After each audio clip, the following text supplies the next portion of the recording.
Bonjour à tous et content de vous retrouver, j'espère que vous allez bien. Alors voilà, chose promise, chose due, puisque je m'étais engagé à faire une vidéo vers le bord de mer. Voilà, j'ai changé d'endroit et je vous fais profiter un petit peu du décor. Voilà, c'est vraiment magnifique et puis alors c'est vraiment calme. Donc voilà, c'est vraiment reposant. Donc à travers cette petite introduction, comme d'habitude, hein, je vous insuffle de l'air iodé, de l'air marin, voilà, surtout des bonnes ondes et puis du positif. C'est surtout ça qui est important. Alors je pense que quand on aura des mauvaises nouvelles à travers la planète, hein, par rapport à la pandémie, par rapport aux vols qui sont bloqués ou stoppés net, je pense au Maroc, j'aurai l'occasion d'y revenir dans la vidéo, je vous ferai des vidéos plutôt bord de plage, hein, plutôt que vers mon bureau, vers la piscine. Comme ça, voilà, ça sera je dirais ma contribution au bien-être mental, à votre bien-être mental. Voilà, je fais attention à la lumière, je suis obligé de garder les lunettes parce qu'il y a beaucoup de luminosité et puis je suis assez sensible là-dessus. Alors dans cette vidéo, on va parler un peu de la saison touristique. Je vais revenir dessus puisque vous savez bien que dernièrement la situation a évolué. Avant tout, donc, je voudrais revenir sur un petit peu dans cette introduction. Je voudrais revenir sur deux choses. La première, c'est que je fais une dédicace spéciale à René, donc un touriste belge qui a l'habitude de venir, qui est venu régulièrement au Sénégal. Il est reparti en début de semaine dernière, donc en Belgique, et nous avions fait une petite vidéo de 2-3 minutes ensemble, où justement il parlait du Sénégal, de son plaisir à revenir régulièrement au Sénégal, qu'il avait été bloqué durant 2 ans, qu'il était donc content d'être revenu. Il avait d'ailleurs fait un séjour ici de 3 semaines, si je ne me trompe pas. Et donc il encourageait tous ses compatriotes belges à revenir ici au Sénégal. Donc malheureusement j'ai eu un bug avec mon téléphone et cette petite vidéo, je l'ai perdue. Elle s'est effacée de la mémoire du téléphone et je le regrette parce que j'aurais voulu la mettre. Et donc voilà, au moins je lui fais cette dédicace donc, à René en Belgique. Je sais que beaucoup de Belges me suivent, hein, que ce soit à travers la chaîne YouTube ou à travers le groupe Facebook. Je pense à René, mais je pense aussi à Paul, je pense aussi à Rick, je pense à Lilo, je pense à énormément de gens qui me suivent. Je pense aussi bien sûr à Daniel qui est très actif sur le groupe Facebook aussi. Donc voilà, donc amis de la Belgique, je vous salue et je vous dédicace cette vidéo. Je fais aussi une dédicace à mon cousin Thierry que j'ai eu cette semaine parce que j'avais besoin qu'il me fasse part de son ressenti sur la situation en France. Vous savez que ça fait 5 ans que je ne suis pas rentré en France et j'ai besoin, quand je vois les circonstances qui s'y prêtent, il y a l'eau qui arrive, qui monte, donc j'essaye de ne pas avoir les pieds mouillés.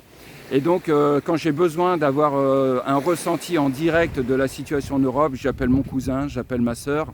Et donc on a bien dialogué.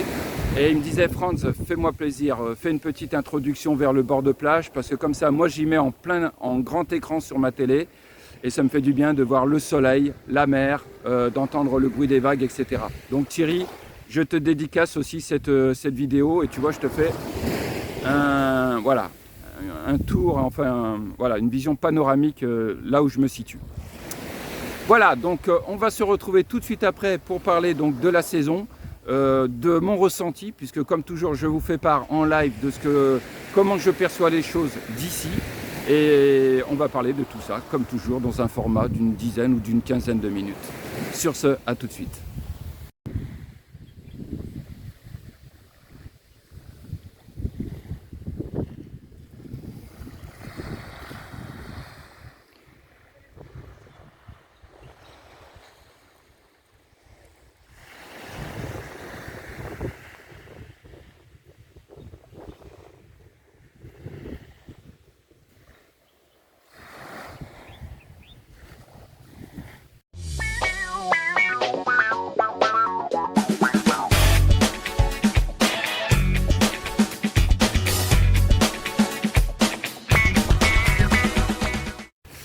Voilà, écoutez, donc pour la suite de la vidéo, et puis comme c'est vraiment agréable, voilà, je vais rester ici, je ne vais pas bouger.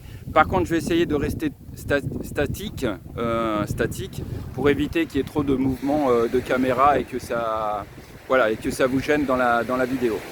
Alors il y a un mois, je vous remettrai le lien, j'avais fait une vidéo par rapport au démarrage de la saison touristique. Et puis je vous expliquais un petit peu mon ressenti, ce que j'en pensais. Alors c'était très simple, à l'époque je vous disais, écoutez, les signes sont encourageants, les voyants sont au vert.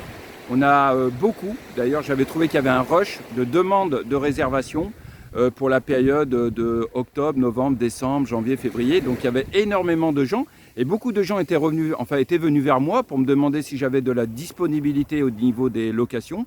Et donc tout ça était encourageant, bien entendu.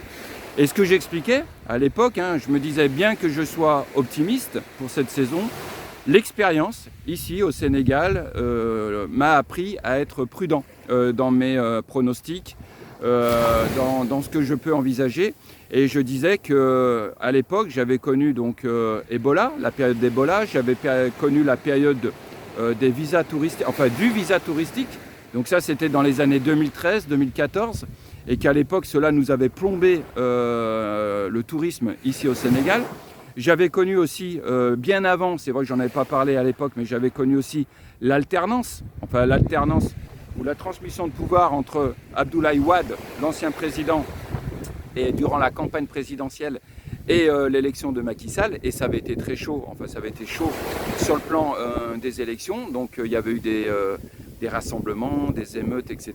Et à l'époque, ça nous avait créé du préjudice parce que beaucoup de gens n'avaient pas osé venir au Sénégal. Donc voilà, toutes ces expériences que j'ai vécues ici en live, en temps réel, m'ont toujours appris à être prudent dans mes pronostics. Et je vous disais, donc il y a un mois, écoutez, s'il n'y a pas de couac, ça devrait le faire. Là, le problème, c'est que j'ai l'impression qu'il y a un couac. J'ai l'impression que malheureusement, au vu de la situation actuelle avec le Covid, je crois que maintenant c'est général, on dit le Covid, on ne dit plus la Covid. Donc avec le Covid et avec le variant Delta, déjà on nous parlait de 5e vague en France. Et puis là maintenant on nous parle d'un nouveau variant, il y a 2 jours de ça, un nouveau variant sud-africain. Alors c'est le deuxième qui vient d'Afrique du Sud. Et on nous disait que là ça devenait plus inquiétant.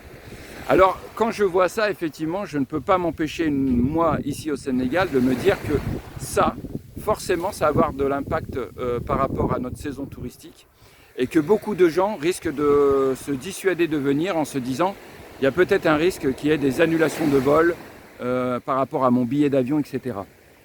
D'ailleurs, il y a 2 jours de ça, le Maroc a pris la décision d'interdire son espace aérien, ou du moins les vols commerciaux. Il voulait même l'interdire dès le vendredi soir. Et en fait, il est revenu sur sa décision. Et la décision va s'appliquer à partir de dimanche soir. Ce qui veut dire qu'à partir de lundi, il n'y aura plus de vols venant de France vers le Maroc.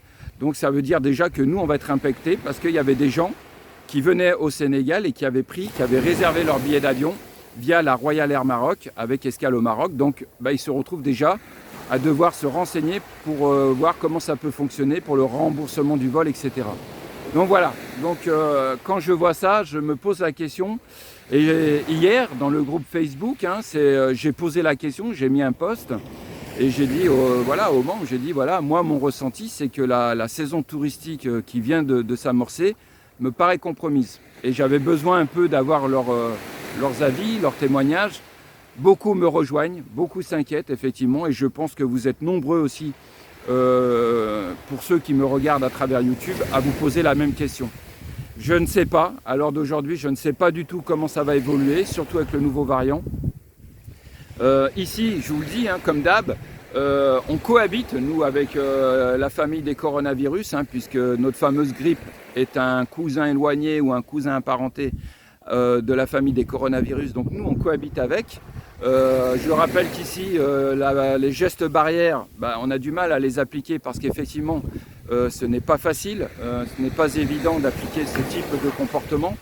Je rappelle que le masque, moi par exemple, attendez, bougez pas, je vais voir si je ne l'ai pas avec moi. Si, vous voyez, j'invente rien, regardez, je vais vous faire voir. Voilà, vous voyez ce masque? Voilà, c'est le seul et unique masque que j'ai. Je l'utilise que pour aller à Auchan. Et je ne vous cache pas que ce masque, je l'ai depuis 6 mois. Et depuis le début de la pandémie, c'est mon 2e masque. Donc vous voyez, c'est pour vous dire, nous dans nos habitudes, nous n'avons pratiquement pas changé grand-chose. Parce que je vous le rappelle, la réalité locale fait que nos priorités sont ailleurs. Nos priorités, c'est de travailler, de gagner notre argent pour vivre, parce qu'il n'y a pas de, je dirais, de garde-fous sociaux qui nous autoriseraient par exemple à stopper le travail et de toucher une aide, etc., ou une allocation chômage, etc. Donc notre priorité, c'est de travailler et nous devons composer avec la situation sanitaire ici au Sénégal. Je rappelle aussi également, je vous l'avais donné d'ailleurs, je crois, le chiffre dans cette vidéo que je vous ai mis en lien en tout début, c'est que la population ici au Sénégal, le taux de vaccination avec les 2 doses est de l'ordre de 7%. On n'atteint même pas les 10%. Et vous savez, les Sénégalais, quand on leur pose la question, voilà, se faire vacciner, ils ne l'envisagent pas. Donc ici, espérer ou penser espérer avoir un taux de vaccination, même en distribuant des doses, en important, etc., espérer avoir un taux de vaccination de 60 ou 70%, c'est irréalisable. Je vous le dis, c'est irréalisable. De la même manière que dernièrement, j'ai entendu que le gouvernement sénégalais envisageait peut-être de mettre en place un pass sanitaire. C'est inenvisageable et c'est irréalisable. C'est hors sol. Donc, ce qui veut dire que j'ai l'impression en fait qu'il y a une espèce de, comment dire, de schisme, si on pourrait utiliser le terme. J'ai l'impression que d'un côté, on met une pression énorme en Occident sur les gens pour qu'ils aient une 3e dose. Alors d'aujourd'hui, on nous parle de 3e dose obligatoire pour tous les adultes. On nous parle que les enfants, à partir de janvier, normalement peut-être au conditionnel, mais on envisagerait de les faire vacciner entre 5 et 11 ans, je ne sais plus trop. Voilà, donc vous, d'un côté, on vous met, on vous surenchérit, on vous met une pression par rapport aux exigences pour essayer de contrer ce virus. Mais de l'autre côté, si vous avez une partie de la population dans le monde qui ne se fait pas vacciner ou qui estime que ses priorités sont ailleurs, bah, je pense comme l'Afrique du Sud, là c'est l'exemple type, il y aura d'autres variants.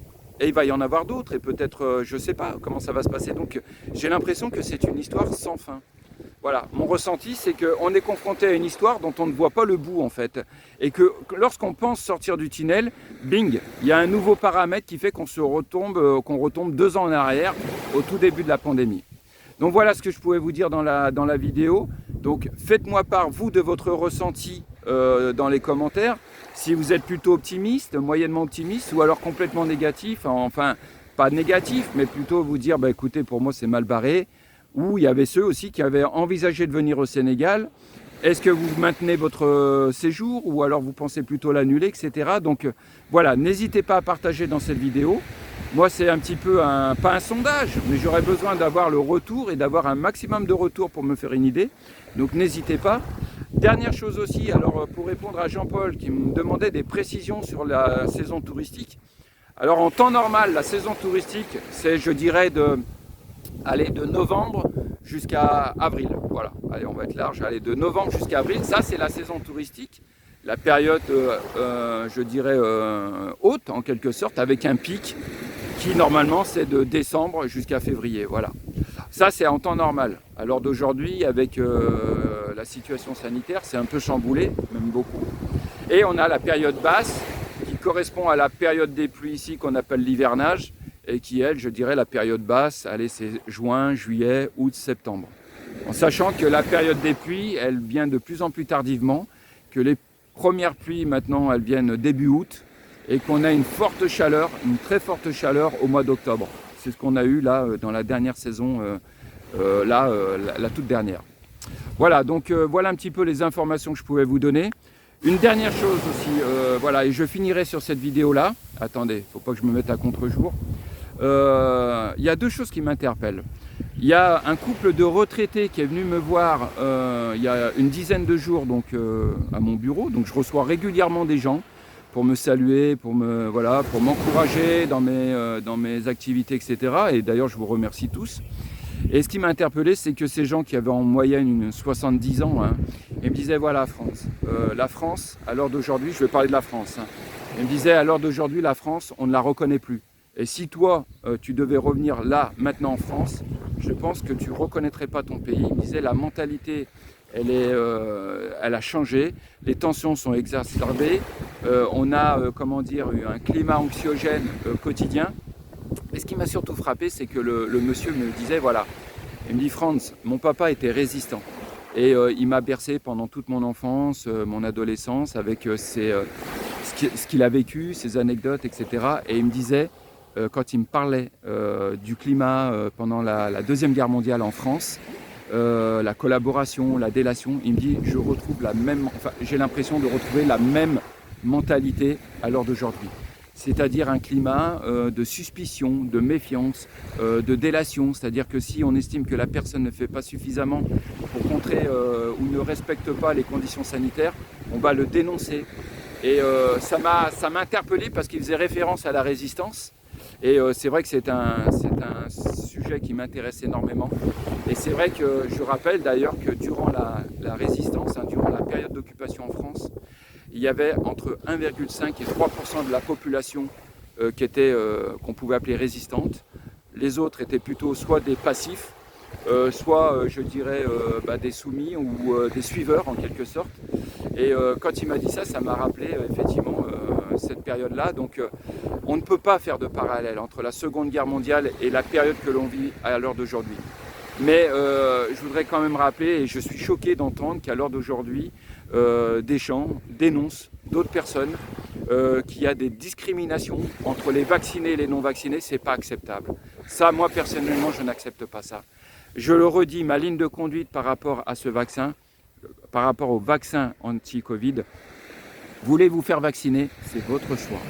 Vous êtes libre et moi je ne dénonce pas ou je ne juge pas, vous êtes libre de vous faire vacciner. Vous ne souhaitez pas vous faire vacciner, c'est votre choix également. Mais on doit respecter le choix de chacun. Je n'accepte pas qu'on force les gens à se faire vacciner s'ils ne le veulent pas. Je n'accepte pas qu'il y ait une forme de chantage comme on a pu le faire avec ma sœur, où on lui a fait comprendre que c'était ou elle se faisait vacciner ou elle perdait son emploi. Je n'accepte pas qu'il y ait des discriminations par rapport à ce fameux pass sanitaire qu'on nous dit qu'il est conforme à la Constitution française. C'est faux, il n'est pas conforme à la Constitution française, c'est anticonstitutionnel. Je n'accepte pas toutes ces formes de discrimination. Voilà, donc ça je suis choqué. Et ces propos que m'a tenus ce monsieur de 70 ans, ça rejoint exactement ce que me disait mon cousin Thierry. Il me disait, Franz, à l'heure d'aujourd'hui, lui il a fait le choix de ne pas se faire vacciner. Il a fait le choix de ne pas avoir de pass sanitaire. C'est son choix. On doit le respecter, mais il m'expliquait que la dernière fois, il avait voulu boire un verre en terrasse ou à l'extérieur du bar, dans un petit village à l'extérieur de Lyon.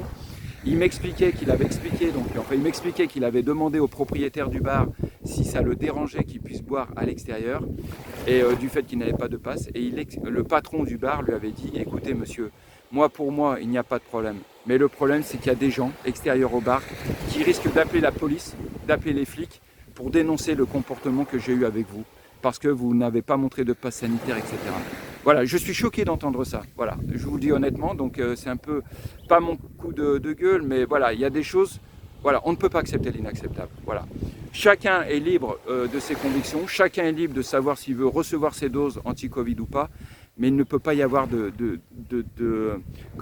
délation, de dénigrement, de discrimination à l'égard de ceux qui ont fait le choix de ne pas se faire vacciner et de ne pas opter pour le pass sanitaire. Voilà, écoutez, je vais continuer sur ce, donc je vais me diriger vers le bureau.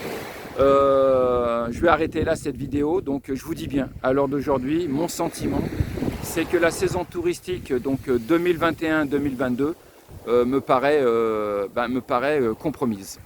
Voilà, en tout cas, bonne continuation. Je vais laisser passer le vélo, voilà. Et puis, sur ce, je vais vous faire un dernier un dernier point de vue panoramique de la plage. À très bientôt, prenez soin de vous, où que vous soyez. Merci.